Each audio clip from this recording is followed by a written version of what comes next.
So, actually tonight we went out and instead of tomorrow morning, went out and bought a new chainsaw. There's the MS-170 that's been broken for a long while.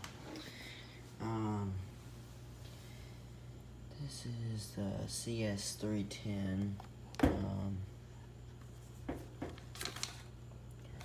All that stuff. I hear that the chain on these is not very good, but it'll be alright. For just short stuff I've got to do, I've got a few little buzz things to do. And so anyway, so that's the chainsaw I ended up purchasing. It was reasonable. It seemed to be the best for me. I don't need all the power or all that stuff. So anyway, so this is what we went with. So be testing it out tomorrow, making a video or two on it. So anyways, we'll see you guys later. So anyways, bye. Just get ready for tomorrow, guys. See you guys later. Bye.